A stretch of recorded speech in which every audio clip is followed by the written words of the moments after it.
ఒకరోజు అతనికి బొమ్మలు వేయడం, ఈ డ్రాయింగ్ వేయడం చాలా ఇష్టం. 2 చేతులు పుళ్ళు అయిపోయి. ఎప్పుడైతే 2 చేతులు పుళ్ళు అయిపోయో బ్రష్ పెట్టుకోవడానికి కూడా అవకాశం లేదు. అయినప్పుడు కూడా 2 చేతులను ఇలా జోడించి, ఇదో చూడండి నా వైపు, ఇలా జోడించి దేవునికి ప్రార్థించే సమయంలో తన స్నేహితుడు చూసి డ్రాయింగ్ వేసాడు. ఆ 2 చేతులు ఇలా జోడించి దేవునికి ప్రార్థించినట్టుగా. ఆ కింద ఒక కొటేషన్ రాశాడు. ఏంటో తెలుసా? ప్రేమ కలిగిన చేతులు, కనికరం కలిగిన చేతులు. మీకు వచ్చింది తెలుసా? ఇలాంటి ఫోటో, ఈ 2 చేతులు జోడించిన ఫోటోనే మనము వాడుకుంటూ ఉంటాం ఫ్లెక్స్లో, పాంప్లెట్లో. ఆ 2 చేతులకి ఇష్ట అది.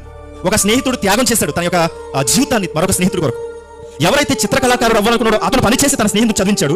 దానికి కృతజ్ఞతగా ఆయన ఏం చేశాడు తెలుసా? ఆ 2 చేతుల జోడించినటువంటి ఆ యొక్క డ్రాయింగ్ గీసి ప్రపంచానికి పంపించినప్పుడు ప్రపంచపు నలుమూల నుంచి ఆ డ్రాయింగ్ అత్యధికంగా అమ్ముడుపోయింది. మంచి రెస్పాన్స్ వచ్చింది. ప్రేమ కలిగిన చేతులు, కనికరము గల చేతులు అటువంటి ఆ 2 చేతులను ఉద్దేశించి తన స్నేహితుడు కృతజ్ఞతగా ఆ పెయింటింగ్ వేసి. స్నేహం అంటే చాలా మందికి అర్థం కాదు. స్నేహం అంటే చాలా మంది ఉంటారంటే ఎప్పుడు కూడా ఫ్రెండ్ చేత డబ్బులు తీపిచ్చి వాడి చేతని ఖర్చు పెట్టిస్తారు. అది స్నేహం ఉంటారు. స్నేహంలో ఏముంటుంది తెలుసా? త్యాగం ఉంటుంది. స్నేహంలో లవ్ ఉంటుంది. స్నేహంలో సహాయం చేసేటువంటి మనస్తత్వం ఉంటుంది.